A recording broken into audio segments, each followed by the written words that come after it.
Hello friends, it's Garsen again, and today I feel like trying to get the legendary sword from Voss in Act 1 as soon as I can. It's level 3. We're gonna hit him with a disarming strike, and come on Voss! Yeah, there we go. Weapon drop. We're good to go. I don't know why it black screens, just bear with me. Combat's happening right now in the background as you can hear it. La la la la la. We gotta switch to Gale real quick. He's not invisible just for no reason.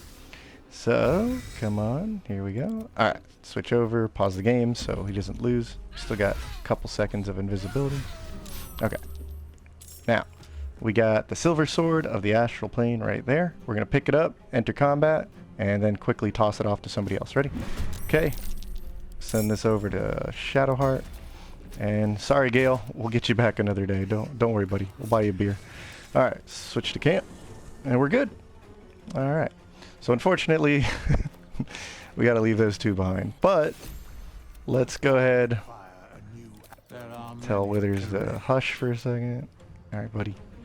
I need you to resurrect our companion. Here's the goal. All right, cool. So while they're rezzing right here, we now have the silver sword of the astral plane. This is a +3 weapon. You're supposed to get it in Act 3. There's a lot of documentation on this, but I wanted to cover something pretty important.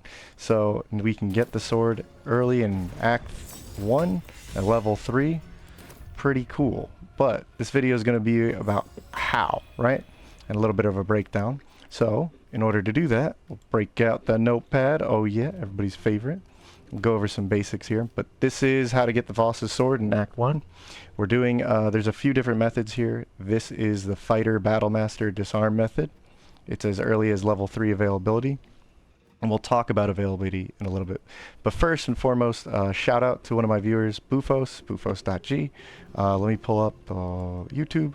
This is Bufos. Basically, we were talking in one of my video comments. We brought up the sword and started talking about how to get it. So thank you, man. Shout out to you. He's the one who covered some of this. And then I dug a little deeper and tested, and this is what I found out. All right, so shout out. Very important to me. Thanks, man. And then first up, let's talk about how to actually do this, right? No Bazel, even if you're intending to give her the sword. In fact, now that we have the sword, it's a little funny thing, but you need to know about what you're getting into here. So we retrieve the silver sword, the sword worthy of a Gith warrior. Maybe don't click on that as early as Act 1. Once you get this sword, it's going to throw her storyline a little out of whack, so keep that in mind if you're going to run her with the sword or run her story. Maybe do this in like another playthrough or whatnot.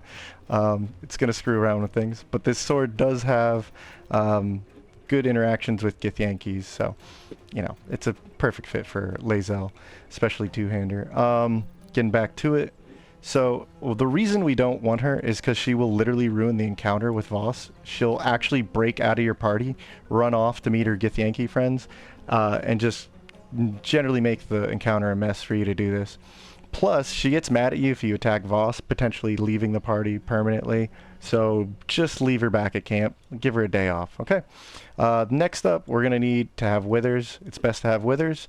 Obviously, you can see why. We needed to resurrect people, but also we're going to do some respecs, and I'll show you in just a moment. So obviously, we need him to respec our characters to set up.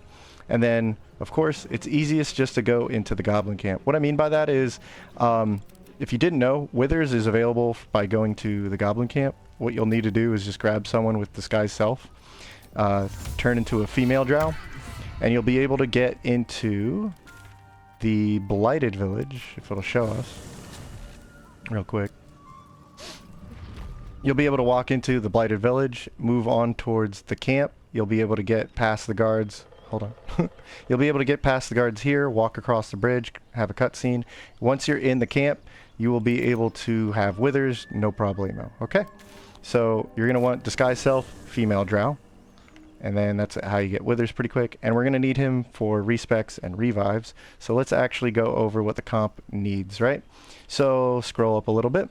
You're going to need a fighter with the subclass Battlemaster, wink wink. You're going to need a bard with the subclass Bardic, any subclass will do. You just need Bardic Inspiration. And you're going to need a cleric for Bless. Any subclass will do for that. And I should mention you do need a Giant Hill Elixir from, let's just put here from Auntie from Auntie in the Grove. Okay, so that's where you get that. Let's take a look at what we're actually talking about in full detail here. If we come down to the fighter, we need the level 3 for a subclass Battlemaster, right? So let's actually set this up. Go on back.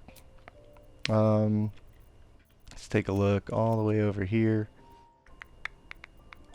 Oh, strat right here. We're going to zip on over here. I'm going to go into detail with the characters and the classes in just a moment. Just for reference, we need level 3 for all of this, okay? If you walked into the goblin camp to get withers, you're already level 3, no big deal. Then you come right over here afterwards. Your first off is your fighter. We have our replacement for Lae'zel. She is a level 3 Battlemaster. You probably want great weapon fighting, okay? This lowers the chance for two-handed strikes to be a 1 or a 2. That way you don't get screwed on that. And first up, you want this precision strike. So precision attack is going to add our 1d8 superiority dice to our roll. So it adds it to our accuracy roll, so that's a big buff for our accuracy. Next up, we're going to want disarming strike, which is what the method is named after. Disarming strike, as long as the hit can first land, which is why we need precision strike, we will get a saving throw for strength against Voss. That means Voss has to roll against a 15 with a d20 and his bonuses, okay? So that's where this is coming from. In order to get high accuracy, we're going to need as much strength as we can. So 21 strength will come from a giant elixir from Auntie Ethel in the Grove, like I said, okay? So those are the ways you got to set this up. Go ahead, respec from Withers to a level 3 fighter. Next up, we're going to talk about the Bard. So I just have the Light Urge here.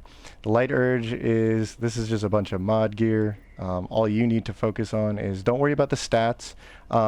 Any subclass will do. In fact, the only reason we're getting level 3 is because we want invisibility, right? But the first thing that matters here is the Bardic Inspiration, right? So any subclass will do, okay? We just want one Bard subclass. Basically, this is going to add our 1d6 to any attack roll, accuracy or otherwise, right? So 1d6 bonus to accuracy as well. So with precision strike in this, we're in a really good accuracy. Next up, you want to get invisibility. You need invisibility for this because this is going to give our fighter advantage when they go to attack, which is going to give them double the accuracy when it comes to, or double the chances for rolling high accuracy on a d20 attack roll. Yada, yada, yada. Okay. Plus, this is also going to give us the ability to walk right up to Voss and give him a little kiss. Okay. And then next we need the cleric. So let's zip on over to Shadowheart right here. Again, any cleric will do. Shadowheart is already a trickery cleric. Doesn't matter the subclass. You always get bless. Just remember you can change out your spells on the fly with cleric. So even if you missed out on it, you always have your spells. You just swap them out. And this will give us another 1d4 on accuracy attack rolls, right? Attack rolls accuracy.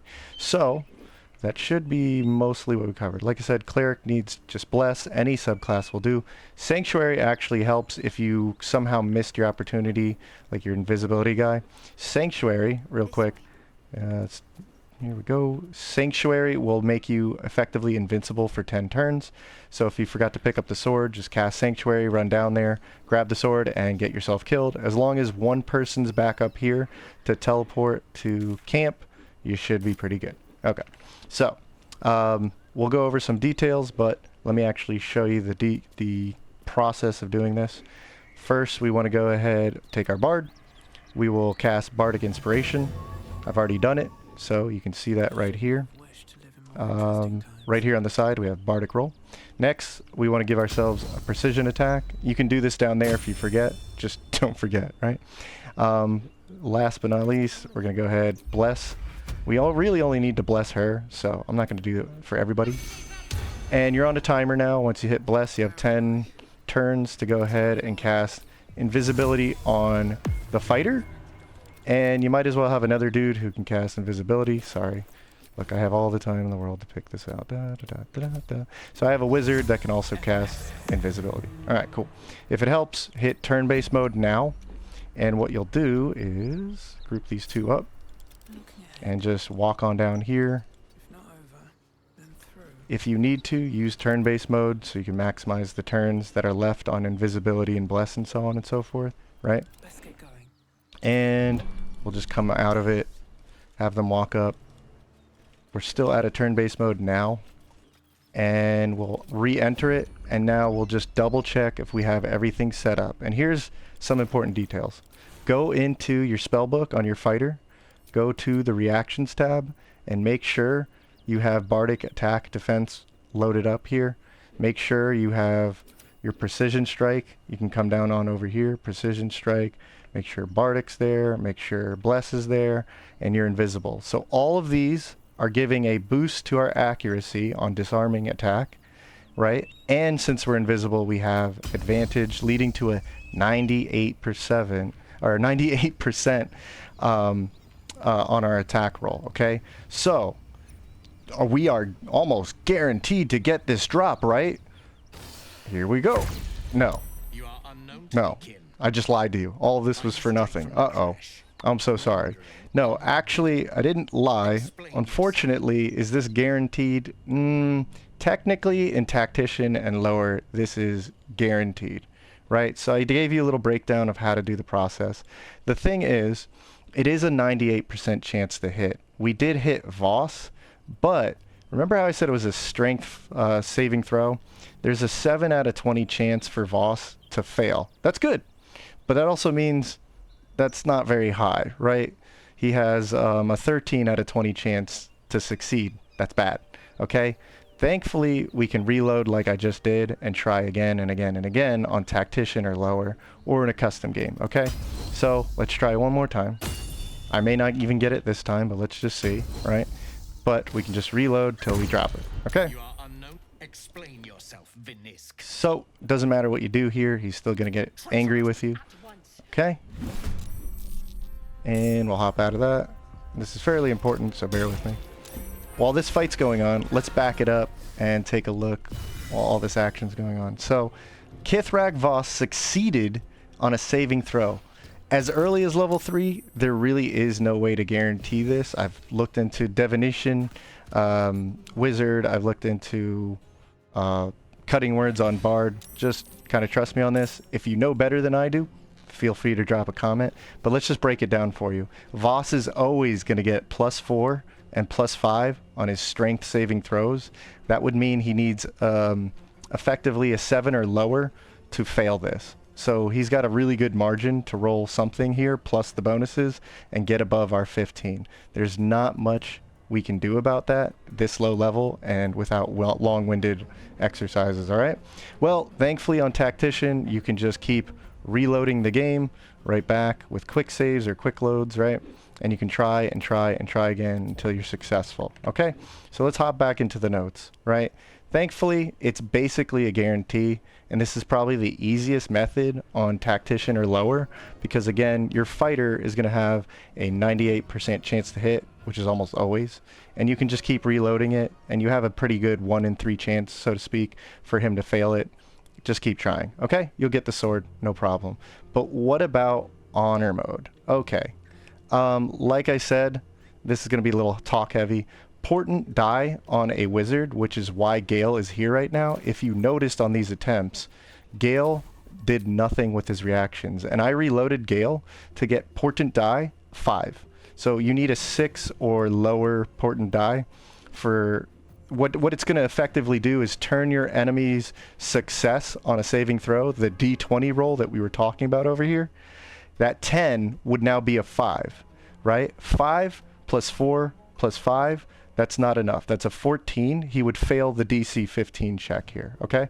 So I would force his roll to become a 5. He would roll a 14 now instead of a 10. It would be a 5, 4, and not 5. He would have 14. He fails the roll, okay? Why doesn't this work? Well, it turns out, even though I'm in kissing range with Gale, right, and he should automatically set it up because he's got a reaction, unfortunately, these guys are starting out neutral, and the moment Kithrak Voss becomes hostile or senses any kind of like danger, goes into combat, he's scripted to just teleport away, right? This is the same thing for cutting words, which is why I had specific subclasses set up. So cutting words would have dropped his roll by an extra 1d6 penalty. So you could have comboed this and really guaranteed the strength roll, but that doesn't exactly work. So sorry, honor mode. Wait, there's a little bit more, right? Like I said, the portent die and the cutting words, they don't exactly work because he's kind of a neutral target. But there are other ways to do this, and in my opinion, they're very long-winded and a little annoying. They just kind of counter the whole point of getting it at like level 3. Okay, so maybe in honor mode, try and get it, like try it and then reload and then reload and then reload, like start another honor mode. If you can hold out to level 5 though, I will show you, practically guaranteed, you can make Voss bare hands with your bare hands, okay? Who doesn't love a bear pun? Alright, so let this load in. There is a method almost identical here. The only thing we're going to change out with the disarm is instead of a fighter, we are going to get a level 3 or a level 5 hunter Beastmaster, okay? So, real quick, you want to be a level 5 ranger with Beastmaster. Beastmaster, you want to summon a bear, and you still need just about everything else we talked about, okay? So, what you'll do is you'll drop a hill giant strength elixir down on the ground. You'll take your bear. If you didn't know, companions can actually drink elixirs. Okay, so right click the elixir, he'll drink it. Now the bear has 21 strength. This is again for accuracy reasons. Okay, the bear has a move called Honey Paws, and unlike Disarm Strike, this is a guaranteed disarm as long as we land the strike. So if we need to land a strike, what do? Like I said, we'll go ahead, give him the 1d6 bonus, right? And then we can go ahead and give him a bless. Good bear. We just need him to get bless. Okay. And then we just need somebody to go ahead and give him invisibility. So we'll give him invis. And we need another person down there to give him to basically, where is it? We need another person invisibility because we want to be able to obviously pick up the sword once we startle him. Okay. So let's go ahead, take the hunter and the bear. We'll head on down. The bear's going to be a little silly about it. Or is he actually going to go down the stairs? I gotta watch this. Yeah, he's being silly. Okay, come on down, bear. Come on. Come on, little guy. We don't got much time. 5 more turns. Okay, let's go. Well, anything? Nothing so Okay. far. Bear, let's go. Okay. Sorry, I haven't trained very well. We're going to turn-based mode. So one last check, right? We're invisible, which gives us advantage against Voss. We have Bless, and we have Bardic Inspiration. We're missing the Inspiration, or what is it? The Superiority die from Battlemaster, but this should be good enough at 91% and advantage. Ready? Drop the weapon. This is basically guaranteed. The 91% is a little scary, sure, but nonetheless. Let's pause this one more time. We're still invisible with another character, and there it is, the Voss sword. Pick it up, get in trouble, but now that you're level 5, you and your whole party might even be able to take on all these level 5 Githyanki friends, alright? So, that's gonna about do it. Sorry this isn't Bazel, but, you know, like I said, she would just cause troubles. Again, I think that just about does it. I want to give a shout out to Bufos, and of course, a shout out to you viewers. I appreciate you guys. Leave some comments if you have found a way to get it easier, simpler, and reliable in honor mode. That's what I'm trying to show here. I always try to document cool stuff like that in honor mode, so you can do some fun, cool, wacky stuff early on. I'm going to sign off. You guys have an awesome day. Till then, see you next time.